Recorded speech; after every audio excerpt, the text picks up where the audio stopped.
Good morning, everybody. I am fired up. I am fired up. We had a good night last night. But I do need to start the show. I lied. I lied. I need to start off with just clearing the decks. I lied. I said I was going to watch the State of the Union. I did not. I did not. I was at an event last night that was fantastic, incredible energy. So many people from a ride or die community was there. I just chose not to leave. I chose not to leave. I just made the choice, and I'm sorry. I told you I was going to watch. I didn't watch. I didn't. I'm sorry, but we are going to talk about it. So let's dig into it.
Man, I got to get Chris Haugen on the show. That opening music just gets me pumped up every time. That is Backyard Barbecue from Chris Haugen. I have got to get him on the show. I really do. He did. We're going to do that. We're going to do that. I've sworn forever I was going to do that. We're going to do that. But anyways, I want to talk about what we're talking about. Last night, just a few minutes before we get into everything, I just want to jump into what I chose over fulfilling my promise to you to watch the State of the Union. It was, oh my God, it was fantastic. Fantastic. It was actually two events. There was a meet and greet for people, just a handful of us ahead of time. And then there was the actual event. Both went off flawlessly. Both were fantastic. I got to spend a generous amount of time with Gina Hinajosa, the gubernatorial candidate here in Texas. I got to spend time with James Talarico. I have to tell you, folks, I've got to say thank you. I have got to say thank you, Rock and Rod. I appreciate you, brother. I really do. I really do appreciate you. I wouldn't change a thing. I would not change a thing. Marcia, thank you for gifting the memberships, Marcia. I'm truly grateful. I look, at this point in the campaigns, we're days away from the primary. These candidates' schedules are literally cut to the minute. They've got handlers that are surrounding them to keep things moving, to just, they will walk up and interrupt you mid-conversation and say, look, we've got to go. They will. I mean, they've got their schedules literally down to the minute. These candidates at this point in time, I can't stress you, they literally have bathroom breaks programmed into theirs. It's that tightly. This is it. This is the mad dash. This is leaving everything on the floor. This is putting it all out there. And that's what these candidates are doing. And in the middle of that, both Gina Hinajosa and James Talarico gave me their time to talk, get to know each other. And I couldn't be more grateful. I couldn't be more grateful. Both of them, aside from the events, gave me some of their time, and we got to talk. I got to hug James Talarico, who's one of the nicest guys you've ever met. He really is a super nice guy. just a good night, just a really good night. And I just want to share a little bit of it to you. Shout out to begin with to Heritage East Texas. They hosted the meet and greet ahead of time.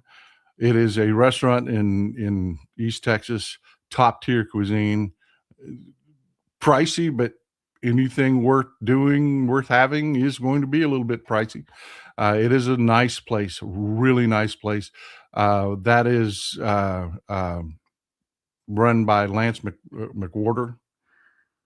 He's a veteran that has moved here. He's both a veteran and a veteran chef and a bass fisherman. He has moved here, opened up this restaurant, and it is just top notch, top tier. He's got a speakeasy attached to the back of it where we were all able to go and have a meeting all to ourselves. Fantastic. Shout out to East Texas cuisine. Shout out to East Texas cuisine. But this was an event tied with the Talarico Take Back Texas tour. I've been doing this for a long time. And I'm telling you, this event was top notch. It was just handled perfectly. Our friend Hector Garza was hosting the main event for Talarico for Texas. And I got to tell you, James Talarico's speech, off the hook, nailed it. Folks, there were so many people. I really want to get you excited about this. There were so many people. This is East Texas. This is deep red East Texas. There were so many people at this event. This is not a picture from the event. I'm still processing the pictures from the event. Neither of these two pictures I'm going to show you are from the event.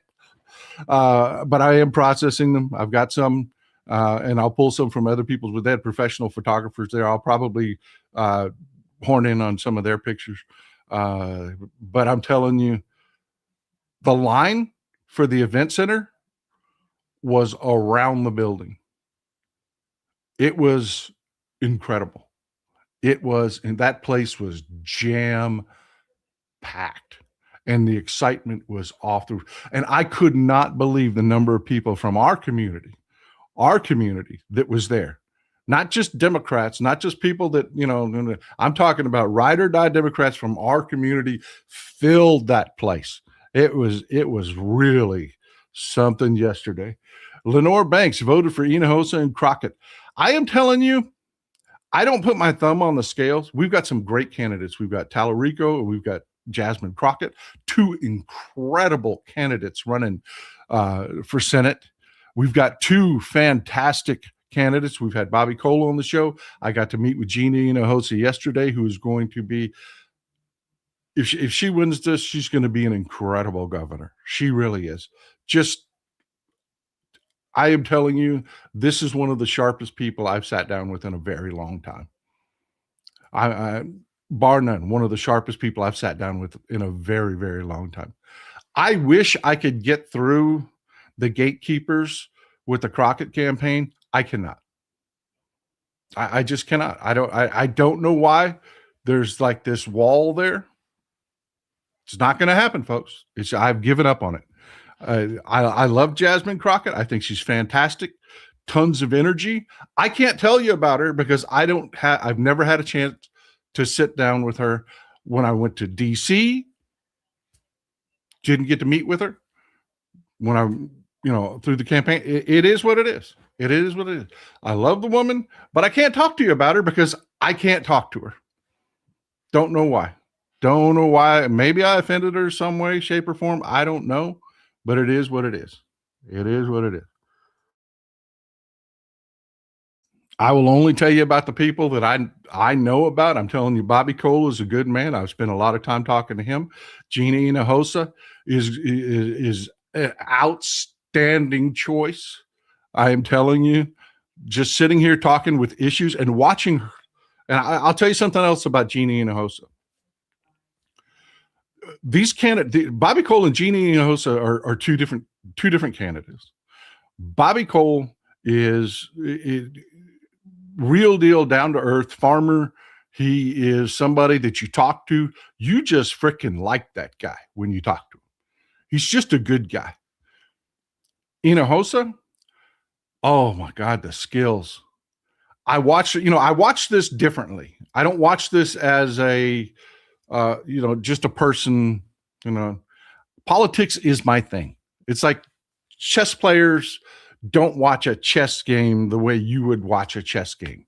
It's just not the same thing.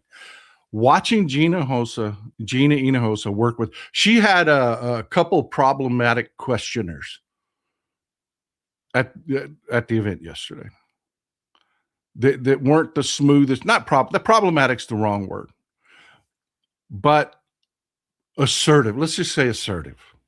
She handled those situations the way she's a natural. She's a natural. She really is a natural. I don't know any other way to put it. She is a natural. She is. If you don't know who Gina, this is Gina Hinajosa. Again, I'll have some pictures from the event in the next show. I haven't had a chance to download them yet, but she is really sharp. She is young. She's energetic, but set all that aside. Set all this. You know me, I am a political junkie. I am. This is my crack. I love politics. I really do. I met somebody yesterday and I spent about 20 minutes talking to him.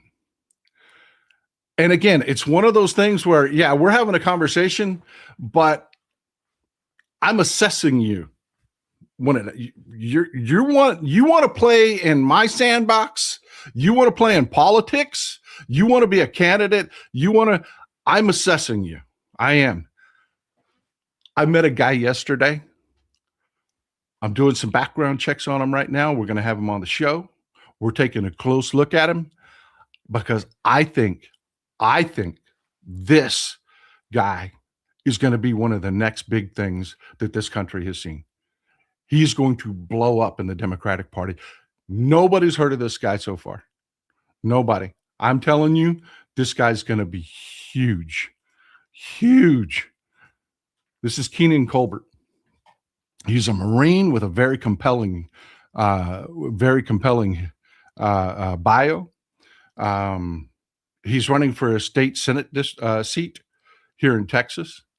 I am telling you, this guy, just assessing, and not a super experienced politician. He's not a super experienced politician. He isn't. He's just a guy right now. And he is coming into he's sharpening his edge right now. He's running for a state Senate district. But I'm telling you, like when I look at a candidate, you can tell I'm excited. Yeah, you can tell I'm excited. When you look at a candidate and you want to know, it's like, just pick one. Pick a big name like a president or somebody. Just pick one. Pick one. Anyone. Throw it out there. This is live chat. This is a live show. Throw one out there. Somebody that's really a big candidate.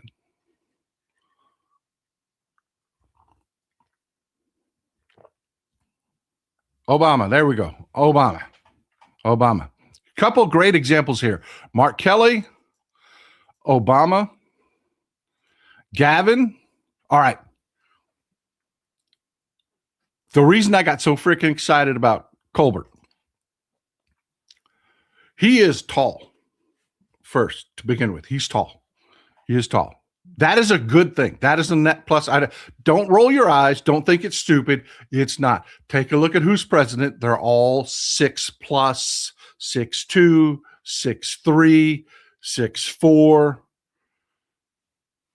Colbert's tall. He's probably, if I had to guess, 6'2", 6'3", right? Great shape. Young, super good speaker, very disarming. Very disarming. You know how the best candidates, when you talk to them, you just can't help but like them. It's who it is. You would never guess that this guy had the career he had. You never would. He was a Marine. He went in, enlisted, worked his way up through the enlisted ranks to NCO, went to college, became a Marine officer, had a career as a Marine officer in combat, leading missions. You would not guess it. You wouldn't. This is the nicest seeming guy. I'm telling you, I'm excited. I am excited. I am very, very excited about this guy. We'll see what happens. We'll see what happens. But I want you to put a pin in it. I want you to put a pin in it and see if this guy doesn't freaking take off like a rocket. Very excited about him. I am. But we have other things to talk about. We do. We have other things to talk about. Start with, our president is nuts and has lost his mind. He has pudding for brains. This is real. This really came out of the blue. He's sundowning. He doesn't do well in the evening. This was 6:23 p.m. Eastern time. Just out of the blue tweets, Gavin Newsom is out of the presidential race. What?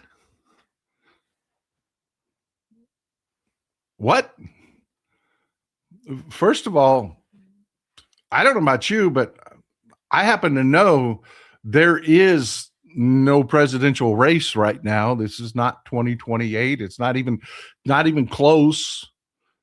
We're not even in a primary season yet for the presidential race. I mean, it's just, I don't know what the hell you're talking about. And Gavin Newsom hasn't dropped out of shit. He is punching you in the face daily. So just fucking weird. And that's the kind of thing that we're seeing out of Trump. It's just weird. Sundowning, dementia-addled shit. And I have to tell you, his State of the Union, we're not going to, I'd be remiss if I didn't play you a couple of clips from it. I would. So bear with me. I get it. You, the audience, have been very clear with me.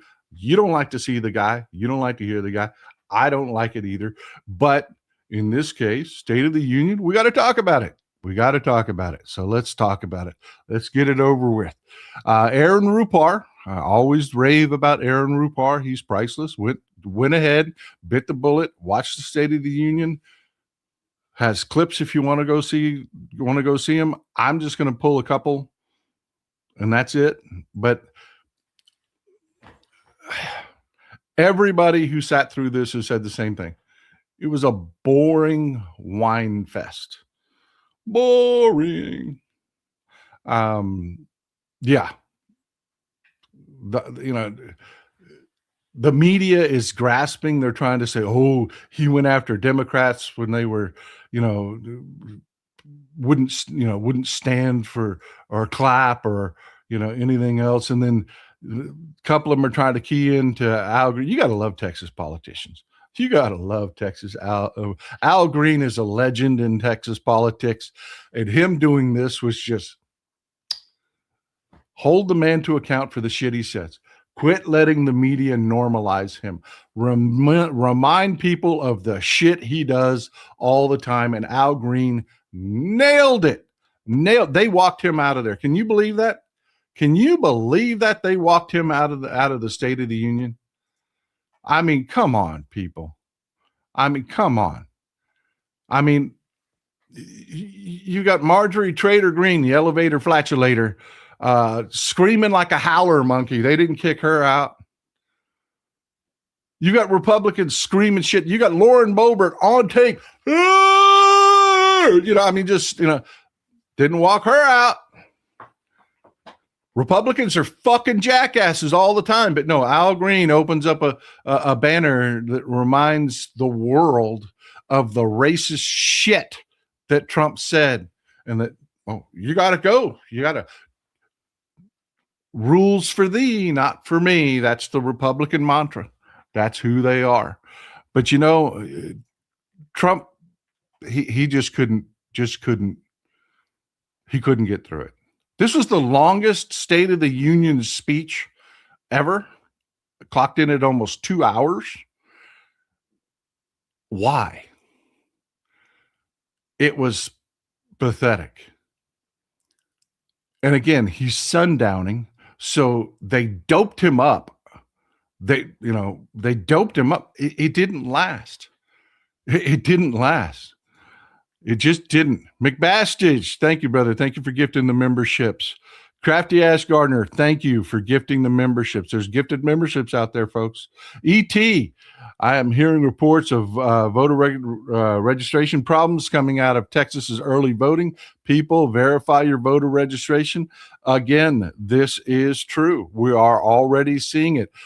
Right-wingers have gone through, and they, just to touch on it, this handing over of voter data shit, apparently they've been digging into what DHS is challenging as illegitimate voting registration and shit like that. And it turns out they've got a massive error rate. So yeah, we're going to have to do our diligence in this next election. We're going to have to keep track of our voter registrations. We are. Firelighted, can't blame you for wanting to stay in a positive energy. It was, oh my God, it was great, man. The people were fired up. You people were fired up. It was great. I got more hugs last night. I am running on hugs right now, man. Lenore Banks voted yesterday. Hinajosa, that's right. That is right. Glad to see our people out there. Jeremy Breeden, from the outside looking in on Texas Senate race, the GOP is rooting for Crockett so they can use bigotry against her. That is a fact. That is true. Chandra Patton, that just shows how scared he is of Newsom. Yep. I'm going to come back to this comment here in just a second. We're going to pin it. We're going to pause the show because there is a retort to this from the Crockett campaign that we're going to discuss. Veggie Owl Girl, is Donnie Boy stupid enough to go to war with Iran and Greenland, Middle East, and NATO? Yeah, he is.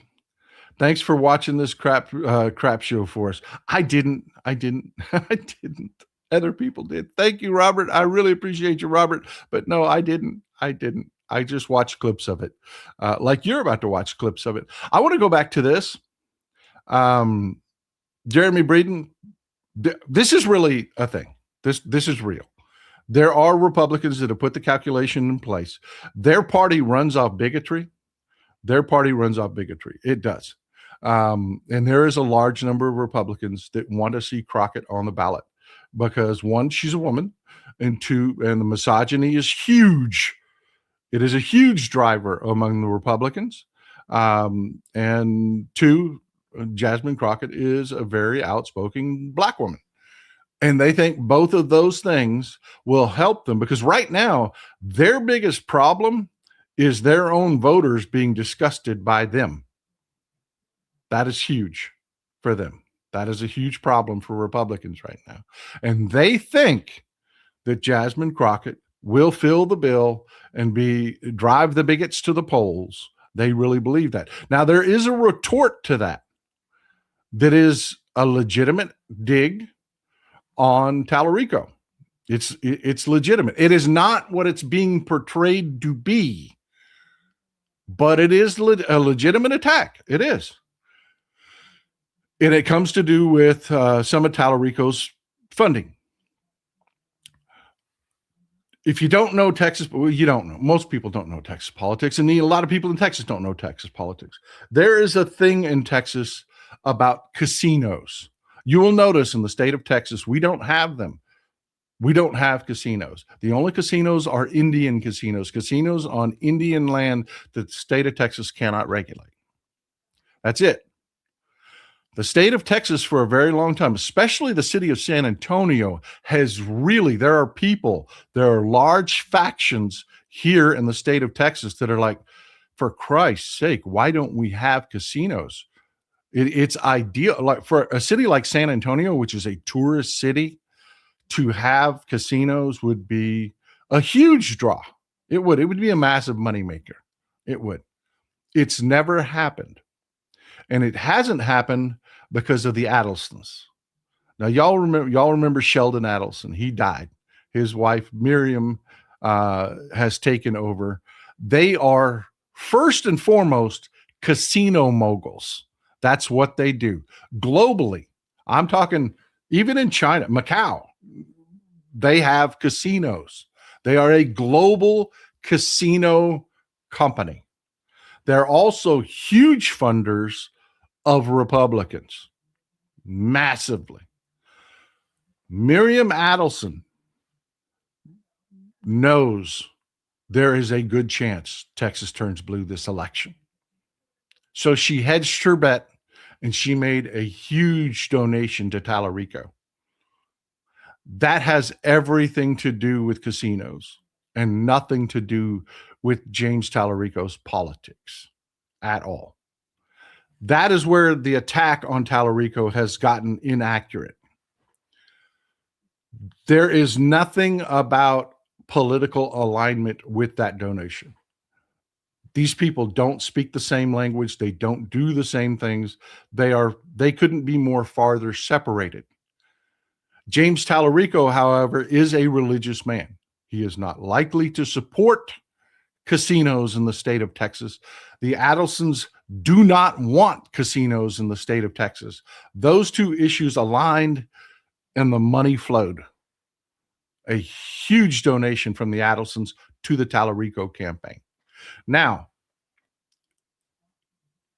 to their credit, the Crockett campaign seized on this.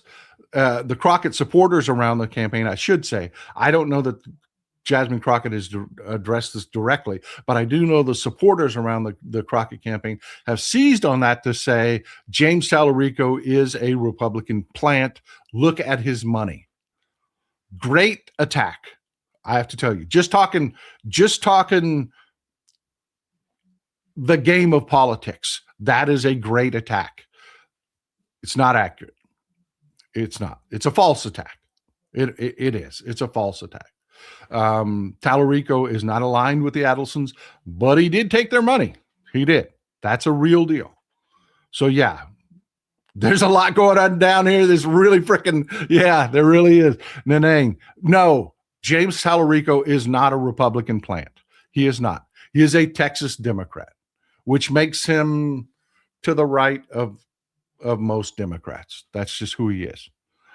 But he's also a true Christian, which makes him actually very much in the Democratic camp socially, as far as taking care of our people, healthcare, all of 80 to 90% of the issues out there. He is dead on with your average Democrat, if not to the left of it. But he is from Texas, so there are some issues that he is to the right of it, like no casinos. I do not ever see James Talarico ever supporting a casino, even before the Adelsons wrote him a massive check. Nanang, like blazed a rail of Adderall about an hour before the speech and then started to crash as his sundowning won over the drugs. Yeah, no shit. Welcome, Jagala. Thank you for coming.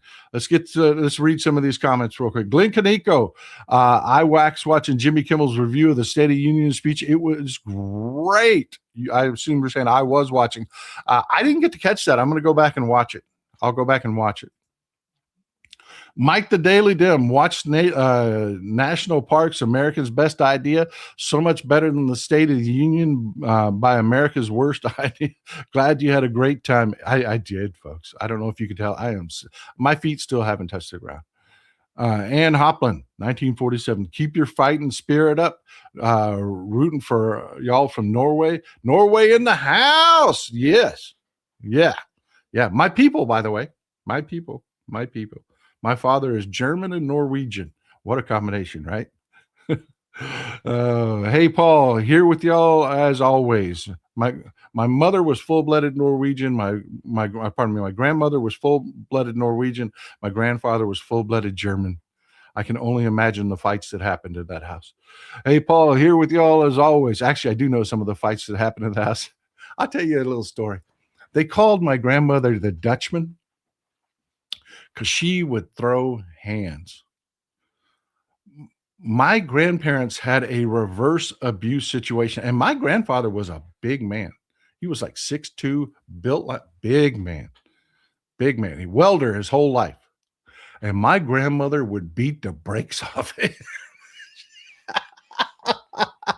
She would throw hands, man. Granny was bad. Granny was badass. She really was. My uncle took the worst beating of his life. I'll tell you another funny story. My uncle took the worst beating of his life. I promise I won't focus on myself. I'll get over this really fast. I say my uncle. My father took the worst beating of my life over my uncle. Watching them two talk about this. They didn't have many treats. They grew up very poor. They grew up very, very poor. Granny baked, and she had a raisin box. It's a thing that you see, not very common here, but her family was very, she had a raisin box, okay?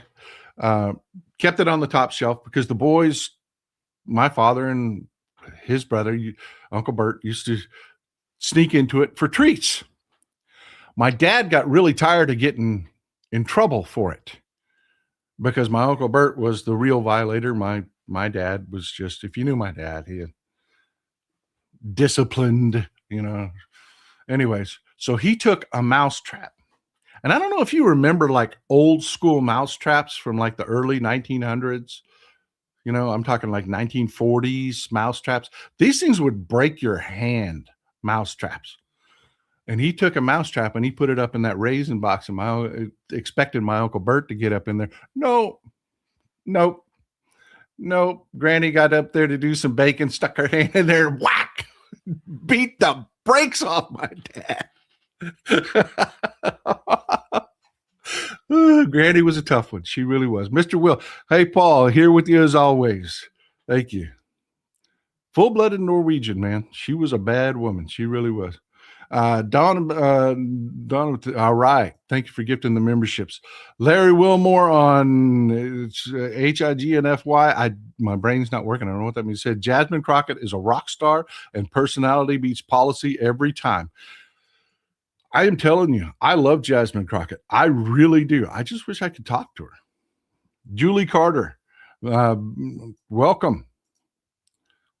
Jordan B. Miller, I'm a Democrat purist, whatever it takes for all Democrats to win. Amen. Me too, brother. Me too. Tim McCaffrey, 78. How is the feeling for Canadians overall? You have to ask our Canadian brothers and sisters. You do. You got to ask our Canadian brothers and sisters about that. I am not Canadian. I'll tell you what I hear. They're sick of our shit. But let's talk about Trump and the State of the Union. Really didn't talk about much. He didn't. It was basically a 2-hour freaking wine fest. But I do want to catch you. He got about halfway through, and whatever he was on ran out. It ran out. He spent the second hour of that State of the Union clutched onto the podium and holding himself up. And listen to not what he says, listen to his speech, how slurred it is. This was the second half of the speech, folks. The towns of Texas to the heartland villages of Michigan, from the sun-kissed shores of Florida to the endless fields of the Dakotas, and from the historic streets of Philadelphia to right here in our nation's capital, Washington, D.C., the golden age of America is upon us. The revolution, the towns of Texas. He just crashed. He's just sitting there reading straight from the teleprompter. Nothing else to talk about. You know how he likes to riff and just run on his own direction. Just sitting there reading from the teleprompter. How freaking boring, man. How freaking boring. But just look how dead he is. and his you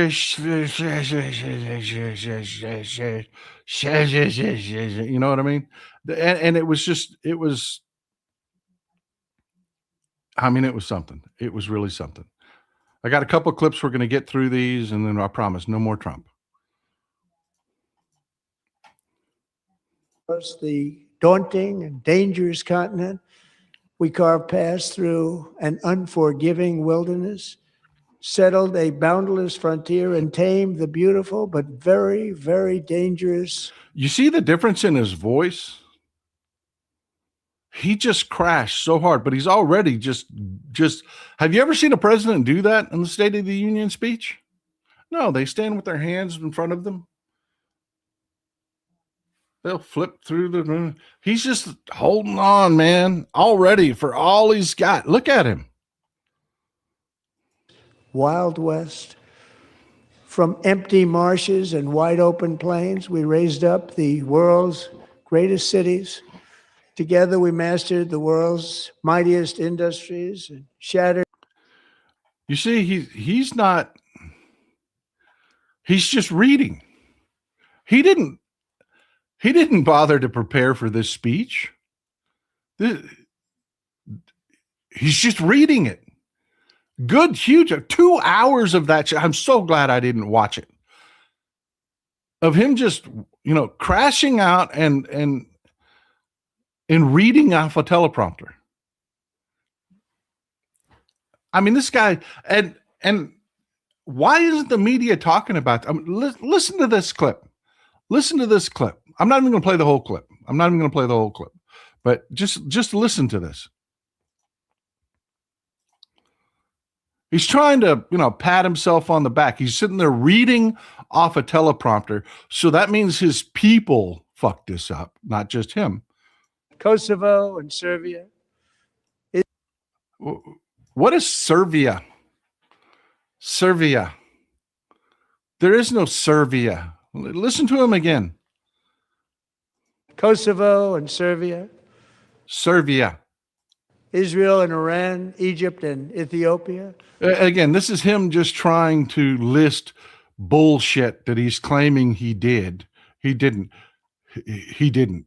He's trying to claim that he stopped the conflict between Israel and Iran, which might be a surprise to the people that live in both Israel and Iran.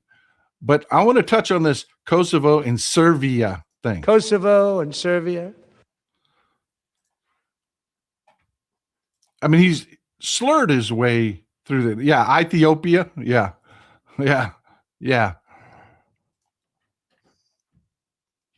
But this is how bad it is. I mean, it's not just that he's sundowning. It's not just that he's obviously slurring in front of us. But why isn't this, I went through the news this morning and nobody touched on this.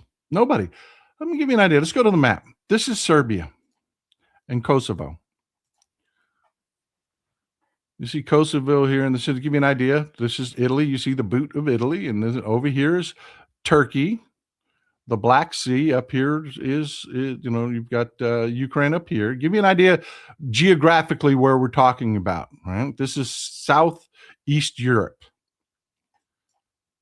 Zoom in just a little bit. You see this dotted line right here? It's because there's a conflict between Serbia and Kosovo that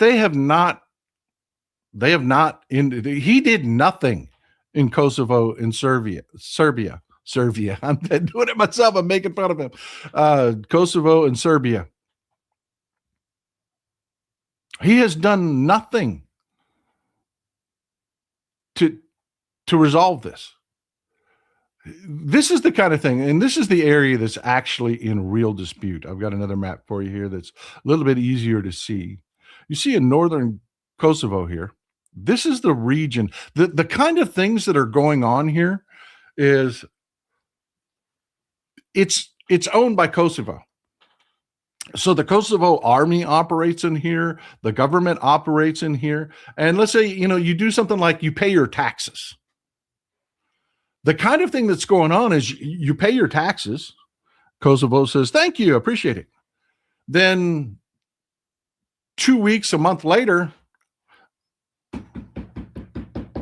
you get a knock on the door and you open it up and it's a Serbian tax official with armed guards. And they demand you pay your taxes because they claim they own the area. That's the kind of things that are going on there. This dispute that isn't so much a everybody shooting at each other as basically two countries in dispute pretending they both own the territory. And no, he didn't solve shit. Just recently, Kosovo went through the area and shut down all the Serbian tax offices and ran those people out. That's the kind of shit that's going on in Serbia and Kosovo. And this idiot's going, well, I solved it. You didn't solve shit. Believe me, the people living there, no, you didn't solve shit.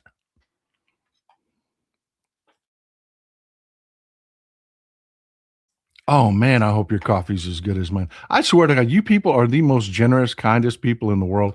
I am drinking your coffee as always that you have sent me, and man, I got to tell you, mine is banging this morning. I got to find out exactly what this is because this is some good stuff, man. I want to give a plug for whatever this is. I don't know what Mrs. Texas Paul made the coffee this morning.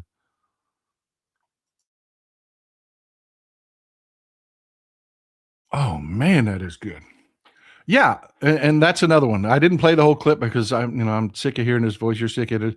He claimed he solved Gaza. It's all done. It's all done. It's all good. It's nothing going on there. Israel bombed a tent city 3 days ago. A refugee tent city. Now, I'm not talking about like when this first conflict started and they're like, oh, they bombed a refugee camp. And then it wasn't really a refugee camp. It was like apartment buildings and nothing like you would consider a refugee camp. I mean, it matters. Words matter. This was a neighborhood. You know what I mean? When the conflict first started, you kept getting reports. Oh, Israel bombed a refugee camp, and it's a neighborhood. You know what I mean? Still awful. Don't get me wrong. Still awful, but accuracy matters. Thank you, honey. Accuracy matters. 3 days ago, they bombed a fucking refugee camp. I'm talking a tent city. They bombed. And Trump is talking about, well, I solved it. I solved it. I solved it. This is what we're drinking today. Stumptown. This is some good stuff, man. Hairbender. Let me put it up here for you. This is some good stuff. What we did is I sent beans, so we ground it all, and so that we can keep track of what it is. We've got these glass containers, and Mrs. Texas Paul cuts the bag and wraps it around the glass container so we know what we're drinking. Stumptown. This is some good stuff, man. This is some good. If you're like me, I'm not a real like bitter dark roast guy. I'm not. I want to taste my coffee. This is some good stuff, man. This is some really good stuff. But yeah, this is the kind of thing that Trump was doing. Bullshit. Basically bullshit. And he's not the only one. He's not the only one. I've got a few clips of some Republicans here just thinking that they're going to live in la la land. Before we do, I want to let's play a piece of Abigail Spanberger's retort. Brave move by Abigail Spanberger. I am telling you, brave move. And we've got almost 5,000 people here. So let's go ahead and hit the thumbs up button. Let's get some people to subscribe. Let's do it while we've got the crowd in here. We got to grow this audience as big as possible. I appreciate you people being here. Abigail Spanberger. Y'all remember what happened to little Marco when he tried to do the rebuttal? Little Marco and his, swigging water, And then you remember Katie Britt and her weird baby funny voice. Y'all remember that? I mean, the rebuttal, they call it the curse of the rebuttal. They do. It's like a career ender. Abigail Spanberger nailed it. Nailed it. I mean, this was incredibly brave of her. I'm telling you, people like avoid, they're like, hey, would you do the State of the Union rebuttal? And most people are like, you know what I mean? No, she took it. She did it. She nailed it. She did a good job. She did a really good job. I got a little clip for you. And Republicans in Congress, they remain unwilling to assert their constitutional authority to stop him. They're making your life harder. They're making your life more expensive. They're even making it more difficult to see a doctor. Rural health clinics in Virginia and across the country are already closing their doors thanks to the so-called One Big Beautiful Bill, championed by the president and Republicans in Congress. And tonight, the president celebrated this law, the one threatening rural hospitals, stripping healthcare from millions of Americans and driving up costs in energy and housing, all while cutting food programs for hungry kids. But here in Virginia, I am working with our state legislature to lower costs and make the Commonwealth more affordable. And Republicans in Clear, high energy, nailed it point by point by point, knocked it out of the park. Literally the best rebuttal I have ever seen. Killed it. Great speech. Great speech. I watched about, I'd say probably about a dozen clips from it. Thumbs up. I didn't see a bad section anywhere in it. Go back and watch it if you get the chance. Go back and watch it if you get the chance. I'm going to go back, and I've got everything TiVo, DVR, whatever the hell you call it nowadays. I'm going to go back and watch her entire speech, because I'm telling you, every clip I saw, pure fire. Pure fire. But this is what the Republicans think that they're going to do. And this is why they're in full freakout mode. And I want you to stick with me. I know it's a long show. I know it is, but I've got some very good news for you at the end of the show. So stick with me. Stick with me. There's some good things happening. But we've got to see what they're doing so that we can understand where their idiots are going to be coming from. This is Steve Scalise trying to gaslight. They really do think they're going to gaslight through this. They think that they're just going to make it up and it's all going to be okay. They're going to just lie their way through it. Prices. Are people sold on tariffs? Every Democrat we have on talks about the, Josh Gottheimer just said New Jersey residents, tariffs cost them $700 in a year. And I've heard other figures from different individuals about how much that costs. Are Americans sold on tariffs in general? And I think would you go to whip? Because I guess Mike Johnson would go to minority leader. You'd go all the way to, would you go to whip? Is that what would happen? Is that the First of all, I'm not talking about those titles. Yeah, first of all, ouch. Because we're going to keep the majority. Okay. But again, just the tariffs. By the way, the tariffs are in place. I know what you have to do. But the tariffs are in place with all of those great economic indicators I just mentioned to you. You have $600 back in your pocket with the tariffs because of lower gas prices. And by the way, who wants to raise gas prices? Democrats. They voted for it. And prices. Are people sold on tariffs? Okay, I want to ask you people. Then we're going to go back to some more comments.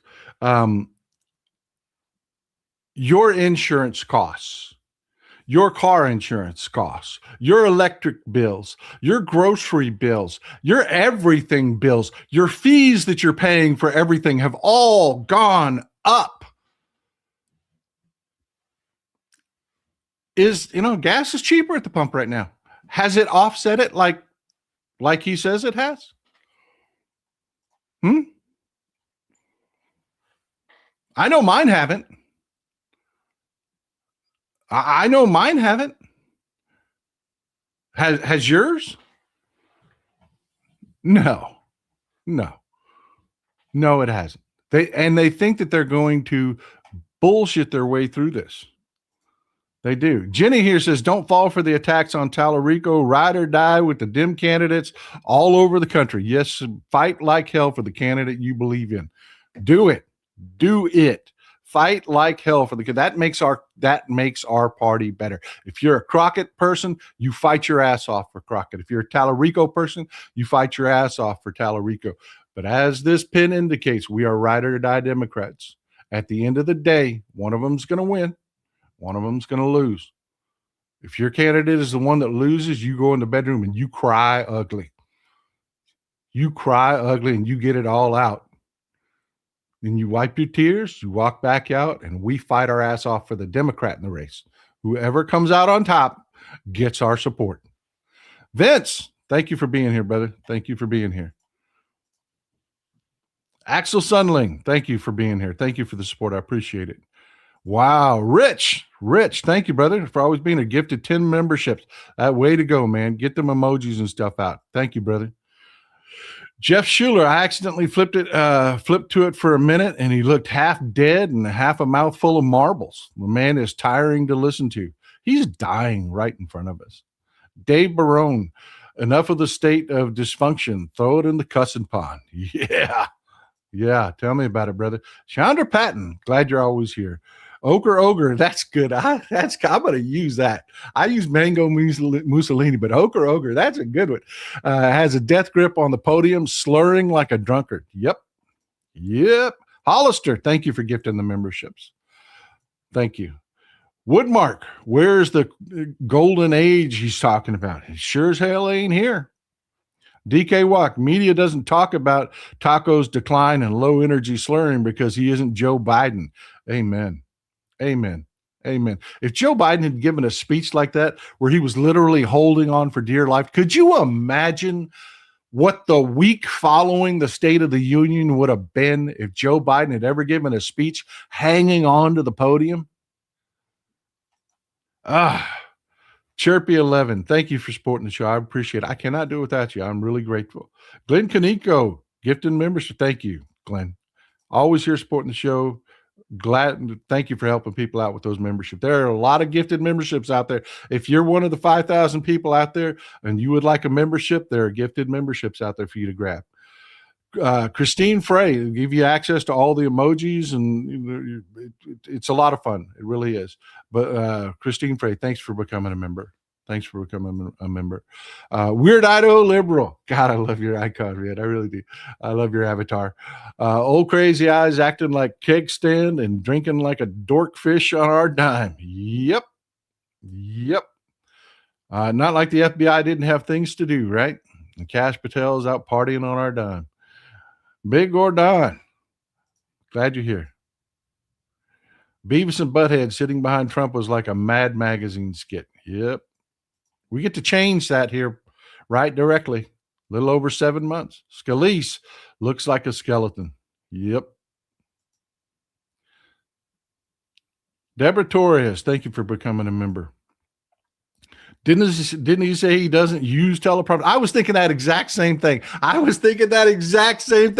he sat there and just literally read off a teleprompter the whole time.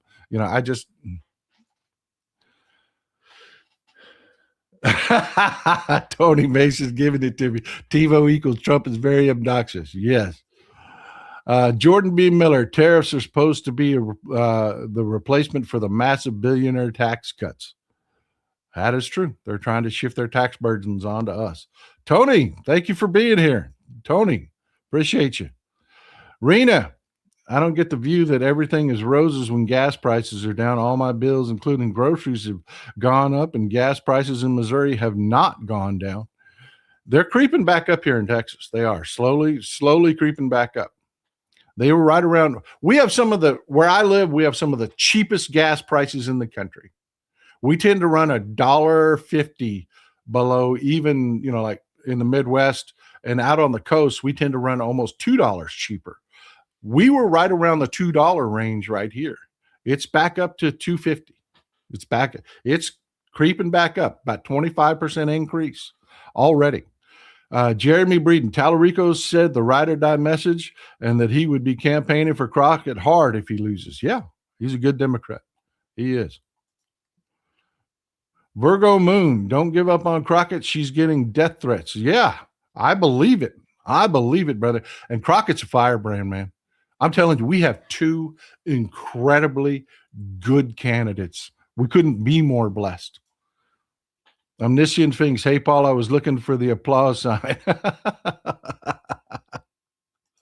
Oh, he was pissed. Democrats wouldn't stand up and do it. Cash from an American. All right, man. I appreciate you, brother. I appreciate you. Thank you for being here. Click us in where you're coming from. What part of Europe are you coming from? Lisa, I don't know if that's Sant. I'm going to go with Sant. If I mispronounce it, correct me in the chat. Thank you from East Otto, New York. New York in the house. John in the house, man. Aiden, Kate, and John. SNL would have a field day with the State of the Union. They're going to. I bet you dollars to donuts they're going to. All right, last comment. Skeet Sayre, the last one to catch up with. Anyways, we'll do some more comments later on in the show. The only ad lib moment was these people are crazy. He is so good at projection. Yep. Welcome, Tammy, new member. But yeah, these Republicans think that they're just going to just make it up as they go, and I love this. I love it. Watch it. Watch this. Watch this. Watch Byron Donalds just get called out here. The previous economy under Joe Biden, we all know that was a terrible economy for everybody. Everybody was suffering in America. You brought up GDP growth. Inflation was higher, but GDP growth was also higher during the Biden administration than certainly it was last quarter and the average of year to year. But Congressman, I do want to ask you about not true, but okay. GDP growth. You can go check GDP growth. I mean, you can say what you want about inflation, but the GDP is what the GDP was. Ouch. You know what? I trash talk the media all the time. I do. I think they're doing a lousy job, but he freaking nailed it. He just nailed. Oh no. You can go check. And that is the truth. We're going to talk about what's really going on in the State of the Union here in just a second. We got one more clueless Republican clip for you. Oh my God. But yeah, GDP, they just revised the numbers for 2025. The numbers, Biden's was 2.8 in the last year when everybody voted against him for the economy was at 2.8, 2025, 2.2. So yeah, the Republicans are they're going to try to gas it. I want you to, Tommy Tuberville is said to be the dumbest member of Congress. Yeah, the last quarter, it was actually 1.4. They revised it down in the last quarter. But I'm talking for the entire year, 2.2 for an entire year. Last quarter was 1.4. We are heading into something rough. We're going to talk about some of it. But let's go back to Tuberville for a second. Tommy Tuberville is widely considered one of the dumbest people in Congress. He is. He's just got the title. Hit the thumbs up button. Let's see if we can break 5,000. We're right at 5,000 here. But this is Tuberville getting so close, but he just doesn't get it. Not talking about the economy, talking about foreign relations. Listen how close to it he gets it. How close to getting it he does. We are going to have a country that will get overrun eventually. Just the simple fact that the people around us are going to be against us. Canada is not our friend anymore. They're going in the opposite direction, but we cannot let Mexico turn into a more corrupt a political state than what it is right now. And this is a good sign that they're. Okay. All right. I'm not going to listen to the whole thing. You just get stupider from there. But listen to how close he gets to it. Yeah. Trump is driving our allies away. He's offending people that are our brothers. Canada and the USA, man, as tight as it could be. Trump has ruined that relationship. Our Canadian brothers and sisters are rightfully so pissed at us. Rightfully so. Our Mexican brothers and sisters are flat out offended. Flat out offended at the disrespect they're receiving. And Tommy Tuberville almost gets it. Almost gets to the point where he says, well, maybe the way we're treating people, we shouldn't do that. But no, he never gets there. Never gets there. Just goes to more Trump, more Trump. You know, got to have more of this shit to do even worse. You know, I mean, it's just, you know, I made a joke last night. I was supposed to speak last night, but I waved off my own speech because the speech I had was, well, it was divisive. It was me. It was when they go down into that ditch, you know, when they go low, we don't go high. We go down in that ditch and get to work. I had a brawler speech and they wanted me to give it after Talarico, and Talarico was giving a very, very, very uplifting speech. And it would have been just ripping the Band-Aid off. You know what I mean? And I didn't want to do that. So I waved off my own speech last night. And oh my God. I just kept talking about, you know, because people were in the crowd were like, man, we love Talarico, but I don't know about that whole getting along with Republicans thing. People, that's not where people are. Okay. That is not where Democrats are. And everybody loves and respects that that's who James Talarico is, that he is, you know, he's very uplifting. But you got making the joke, man. Yeah, you could lead a Republican to love, but you can't make him think. You know what I mean? He's just, you know, that's the Tommy Tuberville. Tommy Tuberville. Dumb as a box of rocks. He's noticed it. He's seeing it. He's seeing what's happened to our relationship with Canada. He's seen what's happened to our relationship with Mexico. Nothing.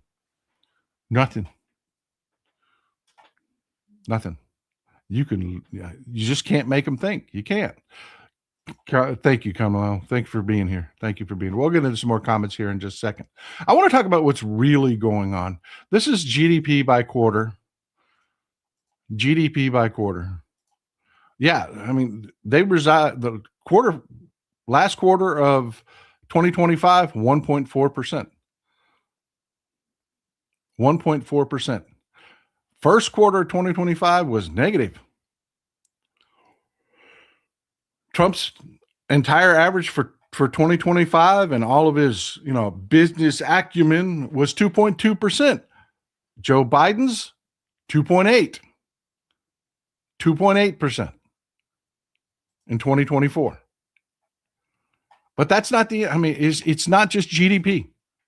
It's not that GDP's cratering again. It's not just that. We're going to look at different areas of the economy real quick. Let's just run through available home inventories. We're seeing something incredible in the housing market.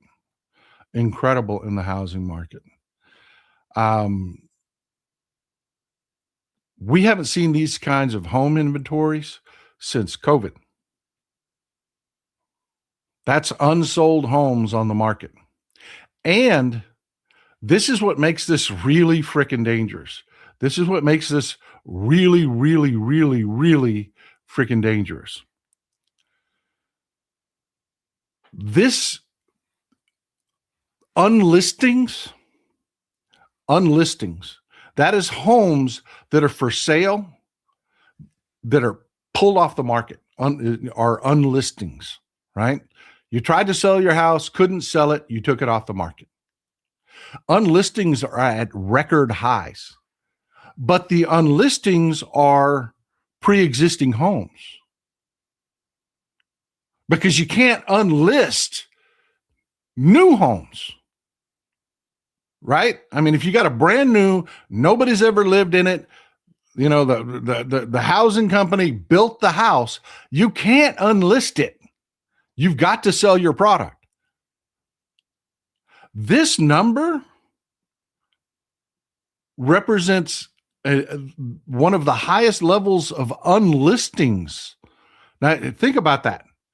Available inventories are this freaking high and skyrocketing, but the number of people that are pulling their homes off the market is also at record levels, which is not reflected in this number. It's almost 30% of houses that have been listed last month were taken off the market. So when you look at this cake, you've got to bake that into the cake if you're trying to assess how strong or weak the housing market is. This incredibly bad number is not reflecting as bad as it actually is. And for the first time, we've seen this creep into really hot markets. Because I'm telling you, when I talk about this, the emails I'll get them from realtors. I'll get them from, the housing market. And they love to talk about San Diego. They love to talk about San Diego. I will get 2 emails from San Diego talking about how hot their housing market is and that it's not everywhere. Well, let me tell you something. These are the numbers from San Diego. And yes, it is you. So stop typing. Don't send me the email. It's happening in San Diego too. San Diego is awash in unsold homes. And this is where it gets worse. This is where it gets worse. This number, if that number made you go, damn, because you know what happens to the economy when the housing segment collapses. You know what happens, right? I mean, there are so many different segments to our economy. That's a huge one. All right. This number will straight up terrify you.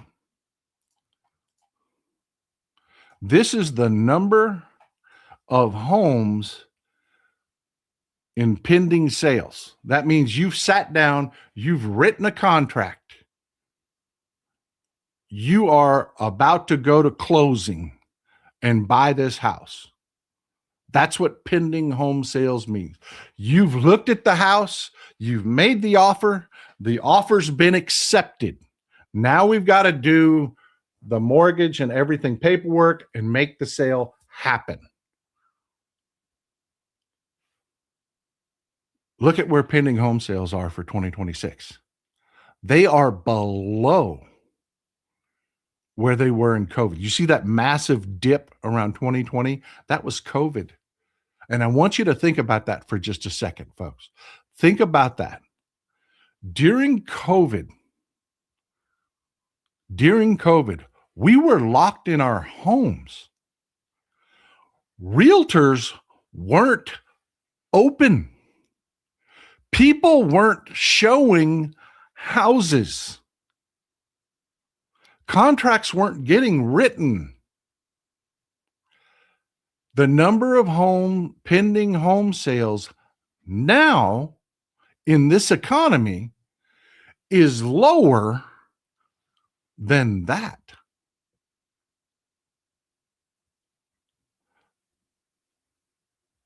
Put those two things together. Massive home inventories. Massive home inventories. Nobody's buying. Where does this go? Where does this go? You're already seeing the first step is they delist.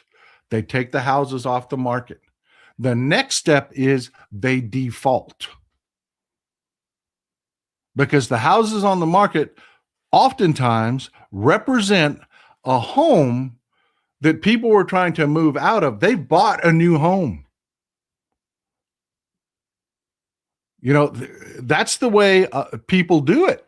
A lot of times you've got people that, you know it, you people know it. Look, our audience is people of means. It is. Right? We've got a professional audience here. That's how you do it. You don't give up your house and have no place to live. No, you put some money in the bank, you go buy your new house, and then you sell your old one because you know that's going to happen in 30 to 60 days.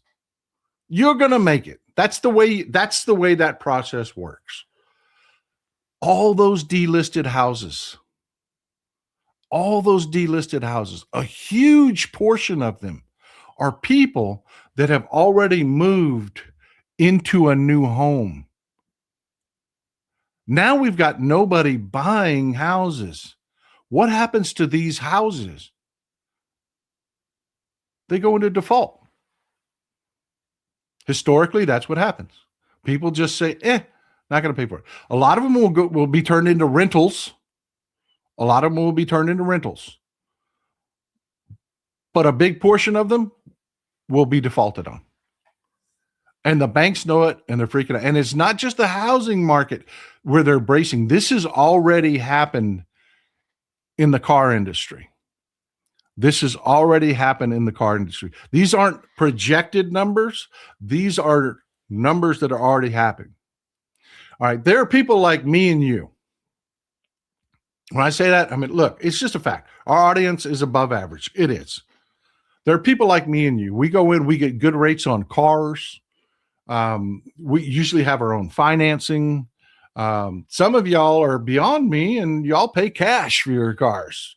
I'm not in that position. I've still got to get a loan, but we've got our shit straight, this, that, and the other.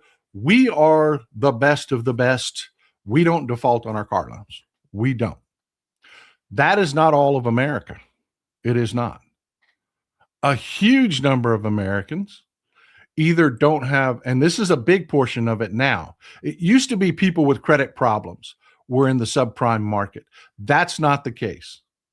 Cars have become so incredibly expensive. Take pickup trucks, for example. Pickup trucks are ungodly expensive.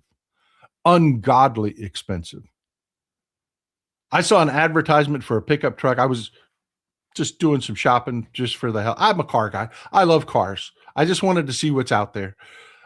So I get these pop-up ads. You know how it is. When you look at something, you get pop-up ads. It was from a local dealer for a 1-ton truck, 1-ton dually. Wild guess how much that truck was. Wild guess how much they were asking for that truck.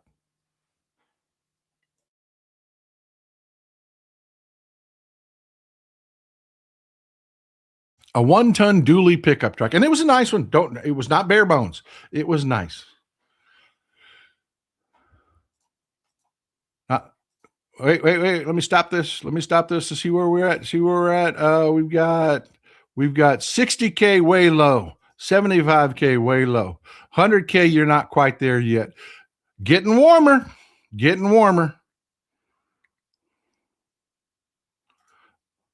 Boom. We'll call this right.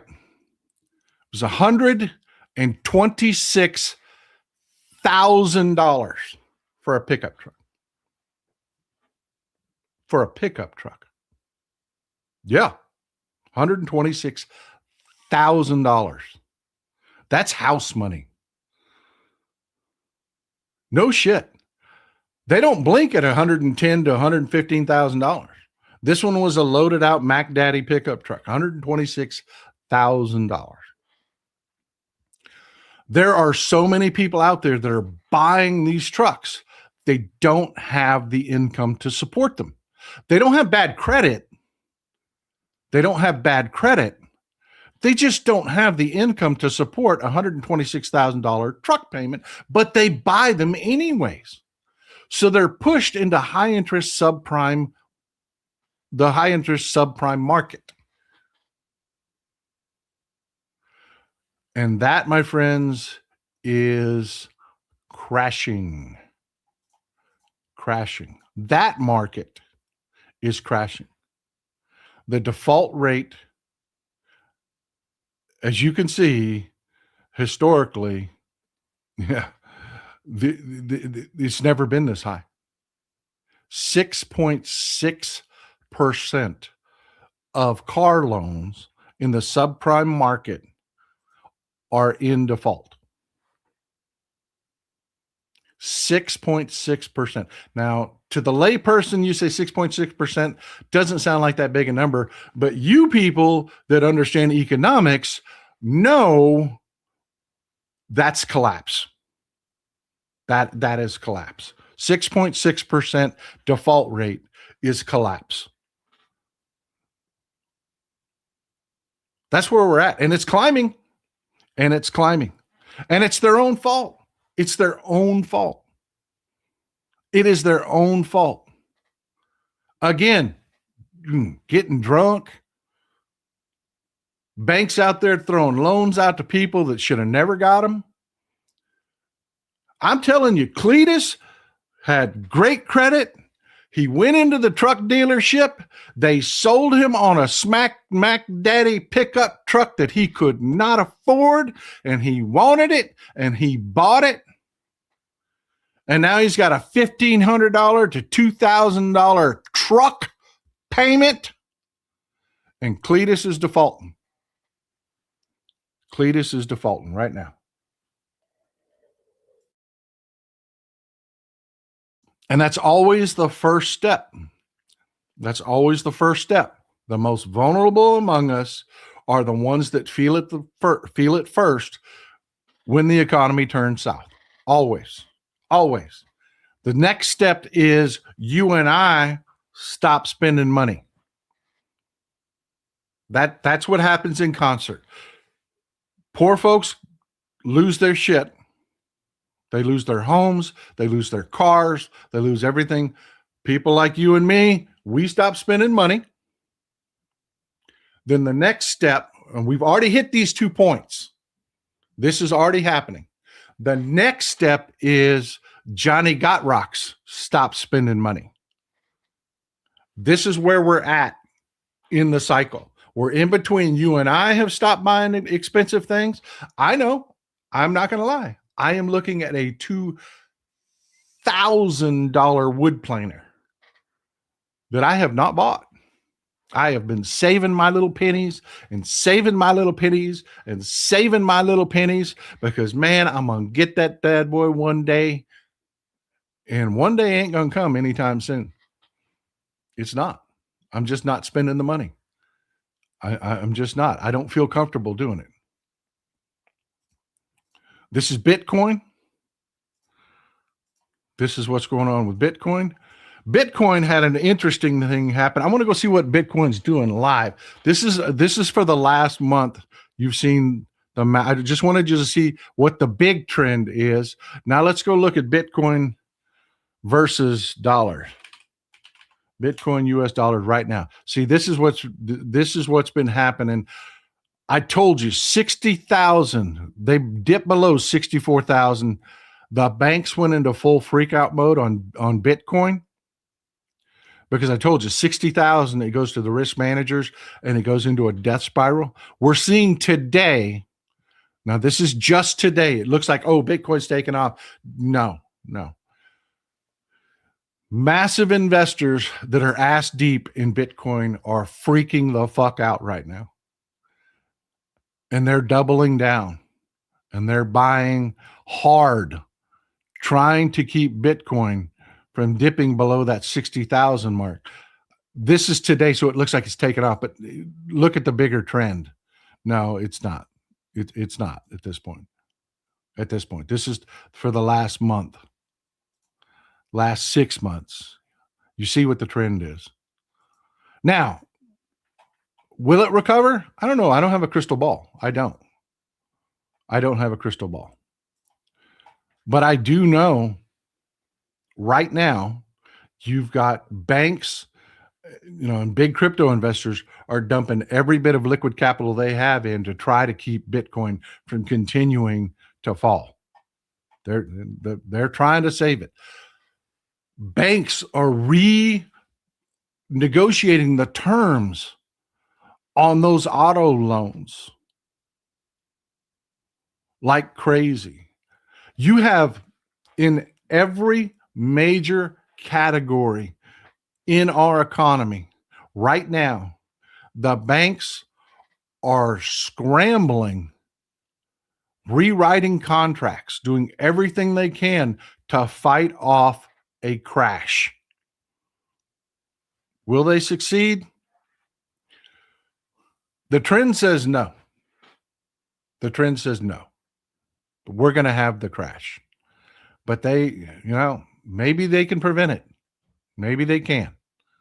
Maybe they can. This was the Dow for the last 5 days. It should be picking up a little bit because you had a huge dip yesterday and, the taco trades. I don't know what the Dow's doing today. Let's check real time what the Dow's doing real time. It's up a couple hundred points. I knew it would be. Lost 800 points yesterday. So yeah, there are people doing the buying the dip. Does that mean that the trend is going to change? No. But let's talk about the Dow for a second.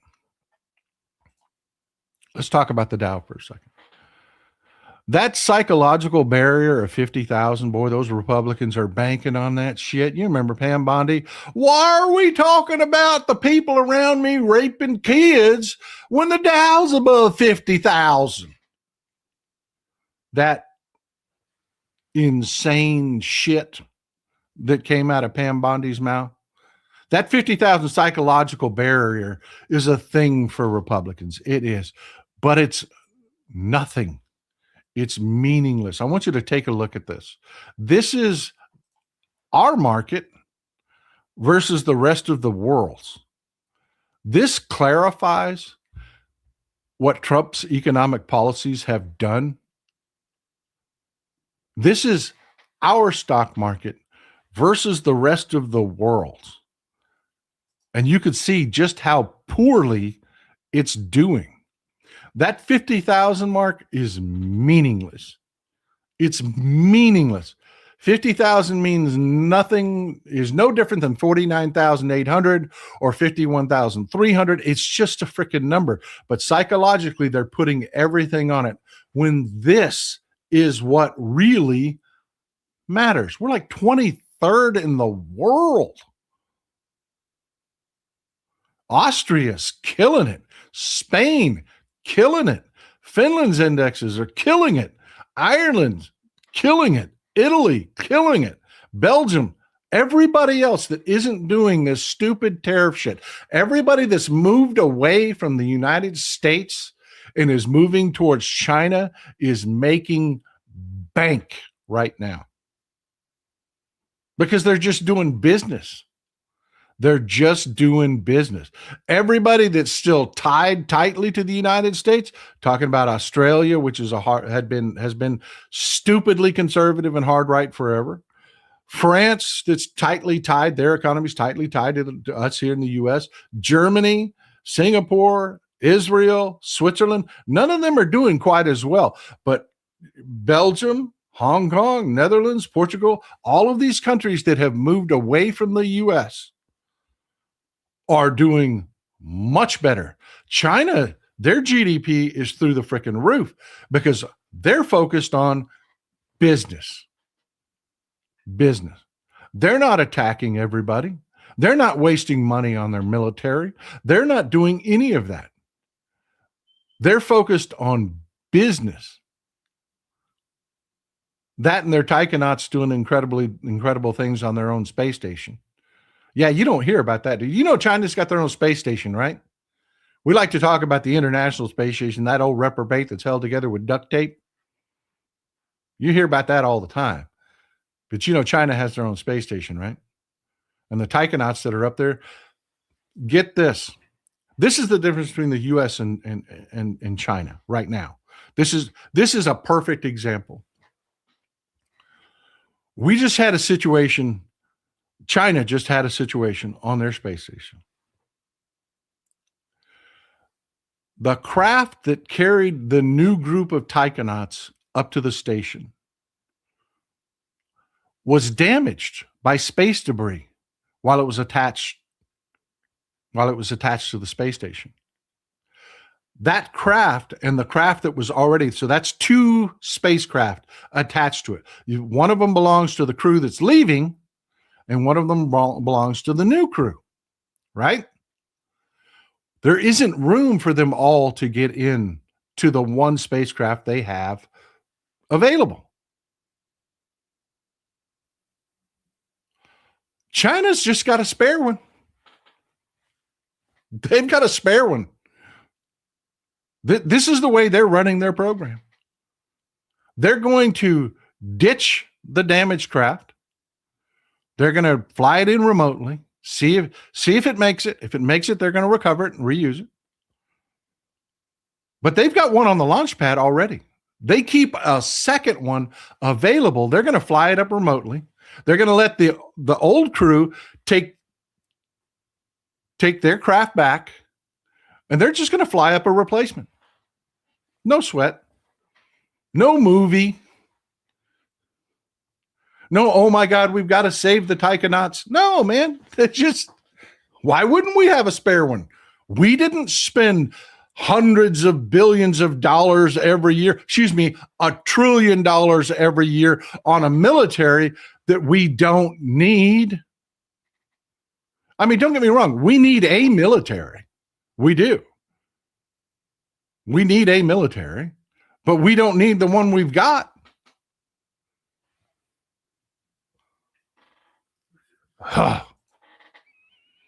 And this is the Republicans. I want to play a clip from Cindy Hyde-Smith. 1 second. Just a senator from Alabama. 1 second.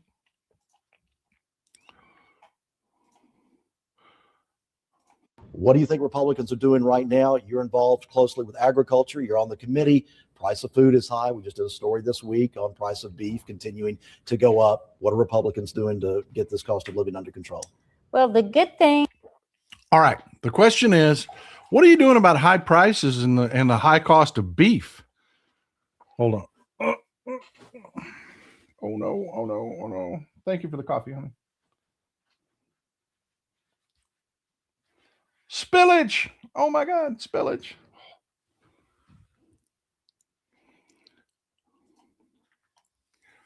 All right, Cindy Hyde-Smith.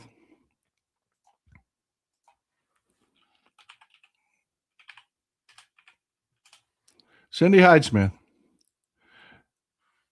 was just asked about the price of beef. What are you doing about the cost of beef? What are you going to do about that? All right, got it under control. Sorry about that. Had some documents here I didn't want to get ruined.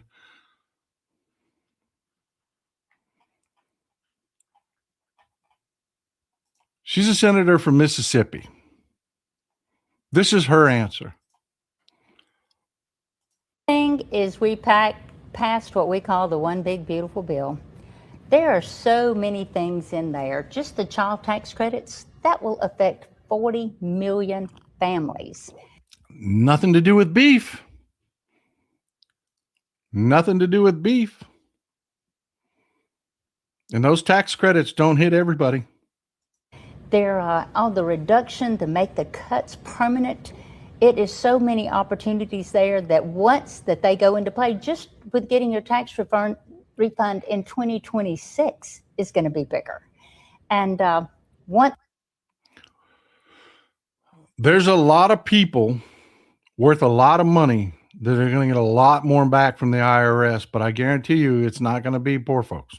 once we can get those things implemented, you're going to see a difference. But right now, the cost of fuel, everything in this place at one time was on a truck. So anytime you go to purchase anything, if you're going to build anything, the price of fuel affects everything. So with that being down, with the goal. You can't eat gasoline. Sorry, you can't eat gasoline. Gulf of America, right out our door right here. Beautiful Gulf Coast. No permitting, no drilling for 4 years. No permitting. Our beautiful Gulf Coast that we're going to put a bunch of shitty, ugly oil wells on. Still nothing to do with the price of beef. So now that we can undo some of those cumbersome things that restricted energy production, you're even going to see that even in a more significant way. But it is on everybody's mind. Okay, Cletus still thinks drill baby drill's a thing. For some reason, we are swimming in oil. We are swimming in so much oil that it's not even driving gas prices right now. It's not. There are other issues driving gas prices. We are drowning in oil, and she's going back to drill, baby, drill. It certainly is me at my house. And, you have so many proteins to choose from, and all commodities go through peaks and valleys. It is a global market. And there it is. Let's play that again. You have so many proteins to choose from. Fuck you. Fuck you. Drill, baby, drill, and eat something else. Let them eat cake and gasoline.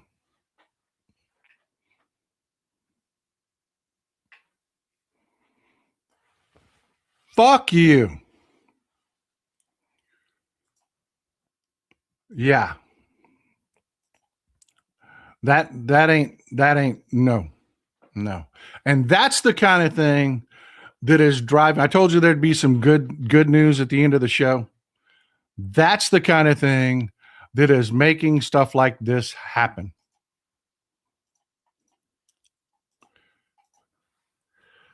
Democrat Mazzocco wins special election for South Hill seat in Pennsylvania House 42nd. That just happened, folks. That just happened yesterday. Okay. Now, this isn't a flip. This was a blue district. And I know there are people out there, your job isn't to make blue districts bluer. That's not what this is about. People are looking at this because Republicans are freaking the hell out. This is what happened in that district in 2024. Before it went to a special election over Dan Miller vacating the seat, right? 67 to 33. Keep that in mind. All right. So it is a blue district. This is what the blue district came in at yesterday. Whoo.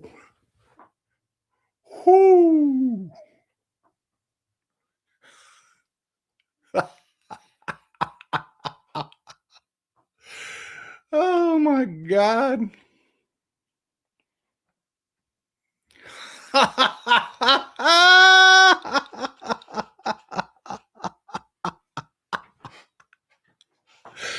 It went from a 30-point district to over a 60-point district. Yeah. And let me show you where this district is. This is why it's such a big deal. If you don't know about Pennsylvania politics, there's an old political adage among political strategists. It is what it is, okay? Pennsylvania is Philadelphia and Pittsburgh. And everything in between is Alabama. Yeah. That's political politics. That's Pennsylvania politics in a nutshell. Blue Philadelphia, blue Pittsburgh, everything in between, Alabama. Right? But pay close attention to where this district is. This district is in the outskirts of Pittsburgh. It is southwest of Pittsburgh. See Bethel Park and Carnegie, Mount Lebanon, that area. Southwest Pittsburgh. All right. This is what starts to border into the red areas. This is suburbs area. This is an area where when you see this kind of shift, you know it's going to metastasize out into these surrounding counties. And several of these surrounding counties are close. Damn sure not 30 points difference. And I got to tell you, Democrats today in Pittsburgh, you could not slap the smile off their face. You could not. You could not. And you're not going to undo that they murdered 2 Americans on the streets in broad daylight on camera. 3 Americans, 4 Americans. Shit, I can't keep track of how many they've killed now, but it was 2 on cell phone video where we all saw it, and they did no investigations. They're holding no one accountable, and then they're building goddamn concentration camps.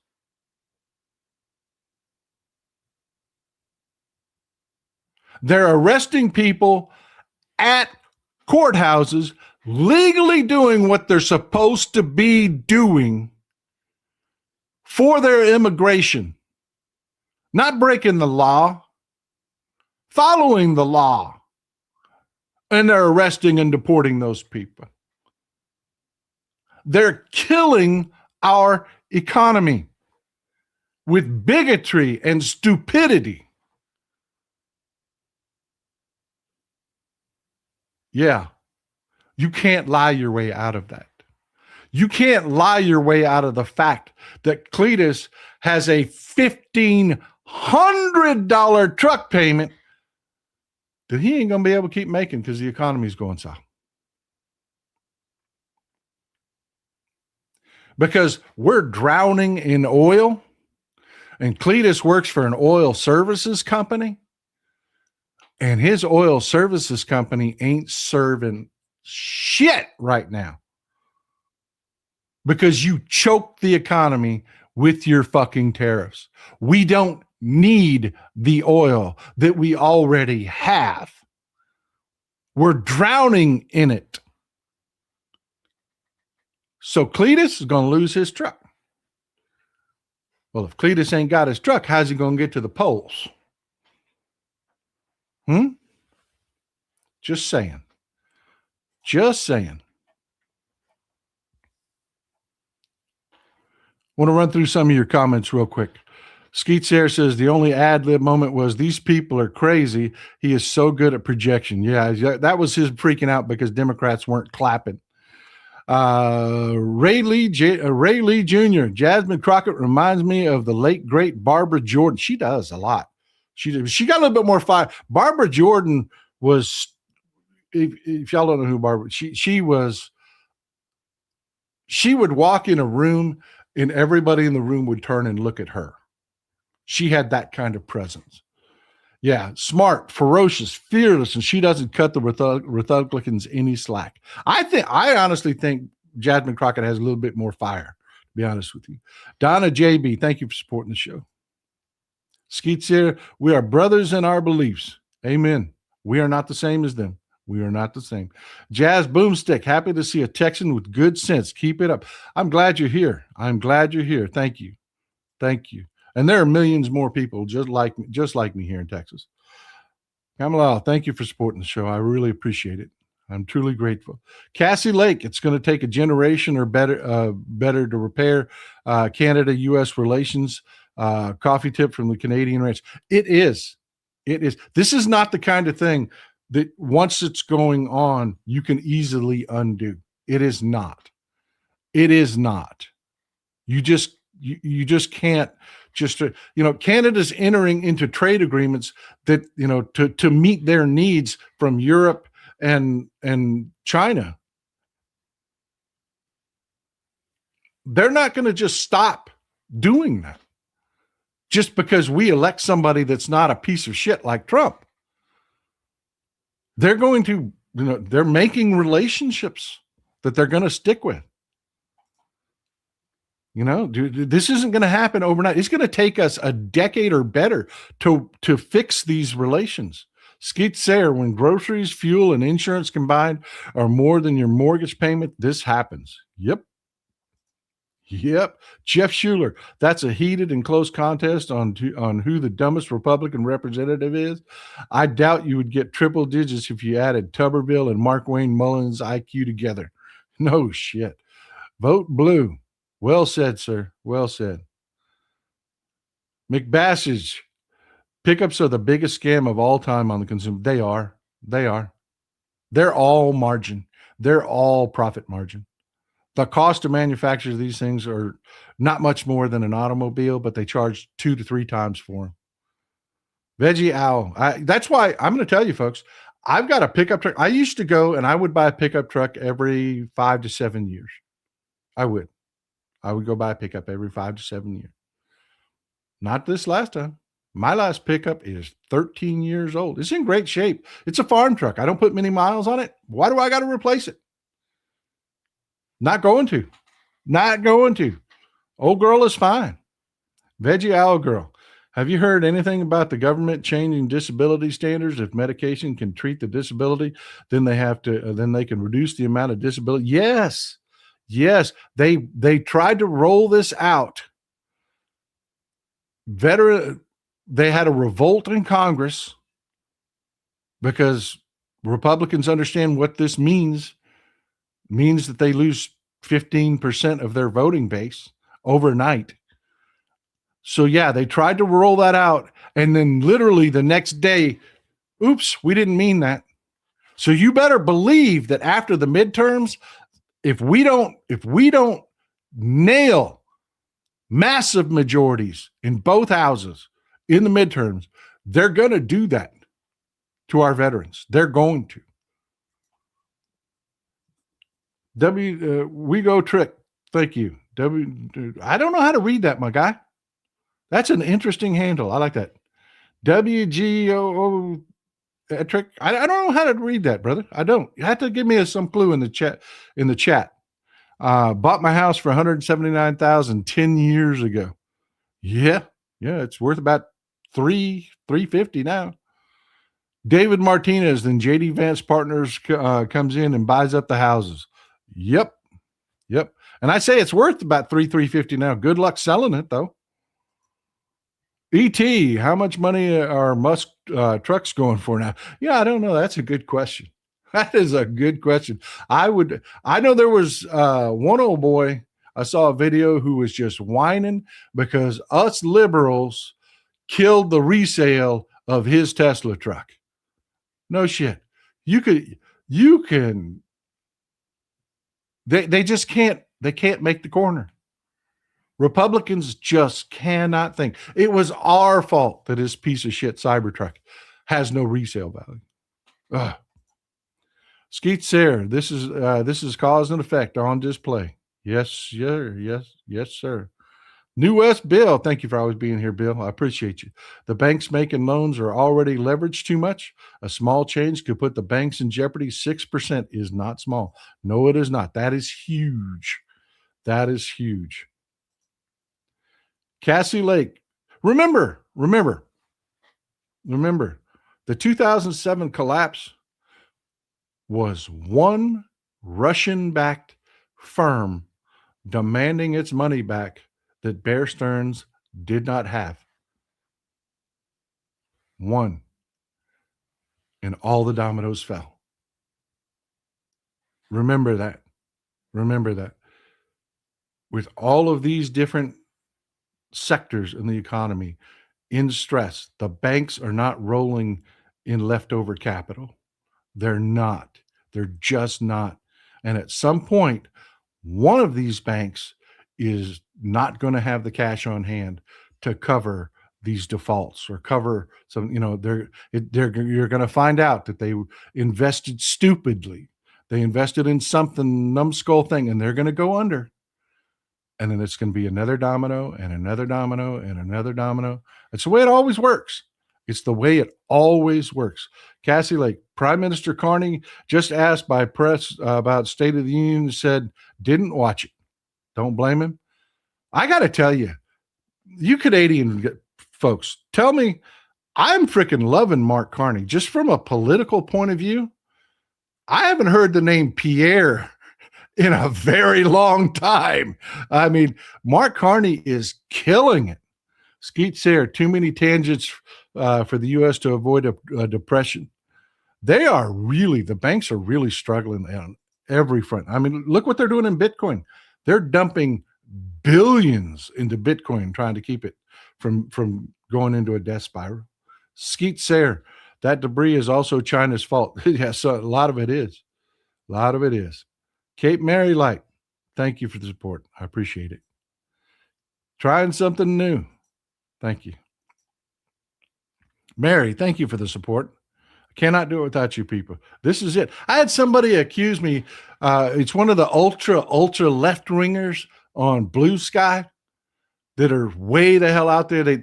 They for some reason think that they're to the Democratic base, but they're not even close. They're just ultra radical because I would not say what they wanted me to say, that I'm paid by the Democratic Party. I fucking wish there was some big Democratic, sugar daddy out there that would cut me checks. Jesus Christ. Could you imagine what I could do with that kind of infrastructure? Do you know if I could hire more people? I could hire people. Jesus. I wish. Tiger Butterfly. It's you. You are the people that allow me to do this. Tiger Butterfly. I normally get anywhere from $2,000 or $2,500 back in taxes every year. I live off limited SSDI because I'm a quadriplegic. I am getting back $500 this year. So an extra $1,500 is going to the ultra wealthy. Yeah, I'm telling you. They're bragging on returns that haven't even hit yet. And every economist that I follow is telling me it's not going to hit the people that need it the most. It's not. Skeets there. Bigotry and stupidity is what defines America since the end of the Civil War. Wasn't that great before the Civil War either, but I agree with you. E.T., it is less than 36 weeks until the general election. Make sure your voter registration deadlines. Make sure your early voting dates. Get involved. Amen, brother. Always there with the best messaging. Cape Mary Light. Dems take over. Need to make it illegal, the removing of immigrants from the courthouses. Yeah, I mean, why are you arresting people that are doing what they're supposed to be doing? That's just the stupidest shit. We need people in the economy. We need people that are working out there, making the economy, keep moving and keep flowing. That's how it's not just money, it's money moving that drives the economy. These are morons. Jenny, 2025, Pennsylvania, we call it our state. Yeah. Oh my God.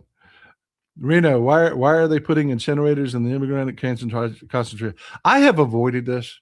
I got to tell you, and again, I'm going to call it blue sky on something. I love the energy on blue sky. I do. But about half of blue sky, you know how we used to make fun of 4chan? You know how we used to make fun of 4chan for the QAnon stuff? Blue Sky, there is a segment of it that has turned into the left-wing version of 4chan. Every jail, every hospital, every major facility that houses people, hospitals, have incinerators. They do. In jails, you have shit that you just have to get rid of. I mean, you do.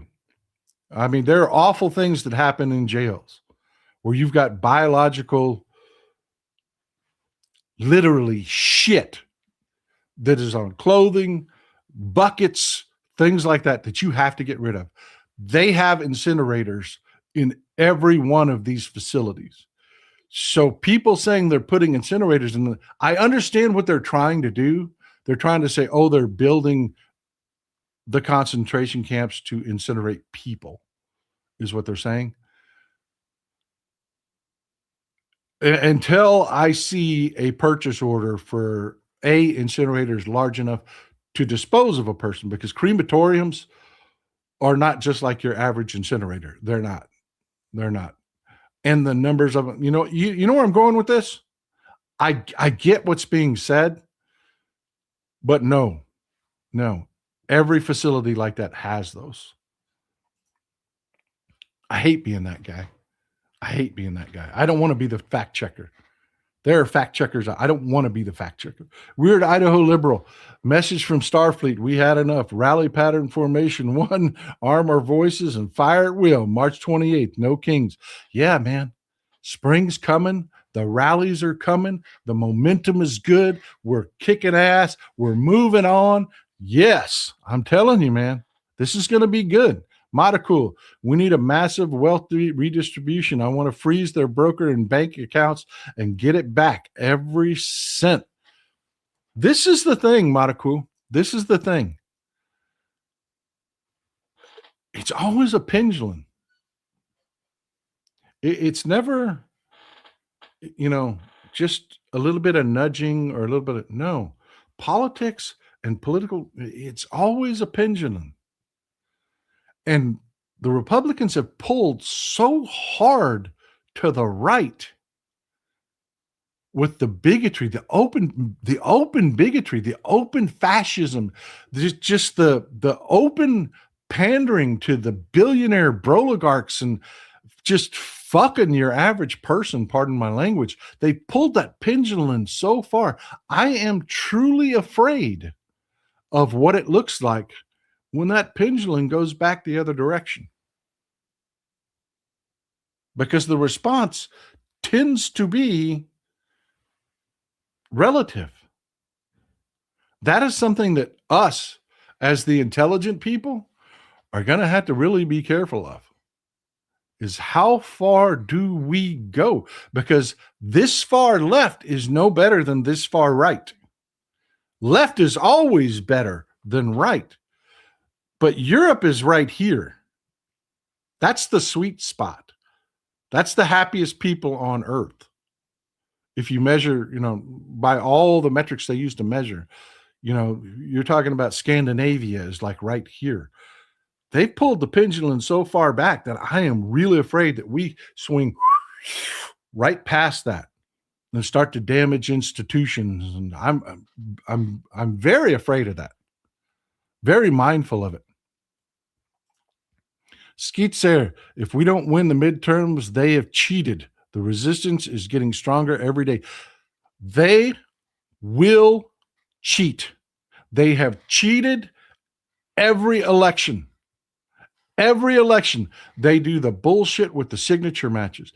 Every election, you've got these law firms that challenge people's registrations. Every election, they put too few voting booths in Democratic areas. Every election, you find just a handful. It's not much. It's not much. But it is always, when they do investigate the voter fraud, they find some entitled Republican that felt entitled to take their dead parents' ballot and fill it out. That's why they say that shit.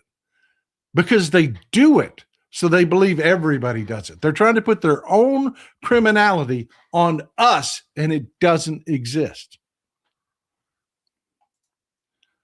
Omniscient Sphinx, Republican voters are as sharp as marbles. Yeah. Amen. Amen. Well said. Jordan T., I'm interested to understand why you perceive Australia as stupidly right. We do have Timo Maga. Did I say stupidly right? Did I say that? That was not the right thing to say. However, in U.S. terms, I would characterize Australia as progressive. I'm talking about there has been a strong right-wing push in Australia for many years. You are not that far off from where we're at politically. You're not. If you draw a dead center where Australian center politics is and where American center politics is, y'all are not that far to the left of us. You're closer to us than the UK is. You're closer to us than just about anywhere else in the world. That's what I mean by that. That's what I mean by that. I didn't mean as insulting, as anything insulting. And if I said the word stupid, that was the wrong word to use. Thank you for calling me out on it. It's Weirdo Idaho. All right, man. Virgo Moon, a victim was arrested at the State of the Union, Alia Rahman. Really? Really? I didn't hear about that. Thank you for pointing that out. I'm going to look into that after the show. New West Bill, thank you for clearing that up. I was honestly afraid of what they were planning. Did you hear the ICE whistleblower Ryan Schrank? There have been several coming out, actually. And there have been a few that are actually now being arrested. We're going to talk about that in a future show. I've kind of been watching where the investigations go.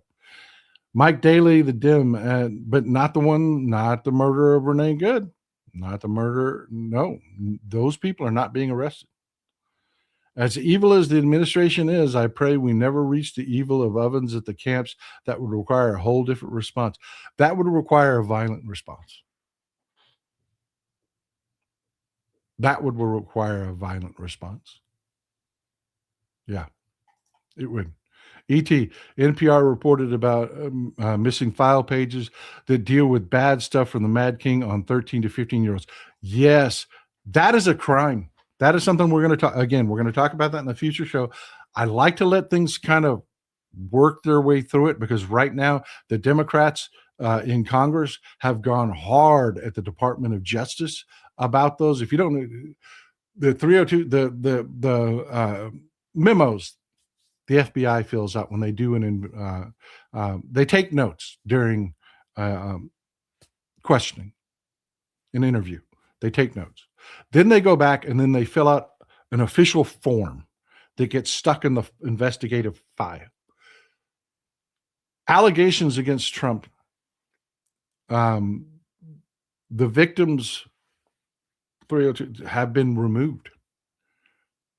They've been illegally removed.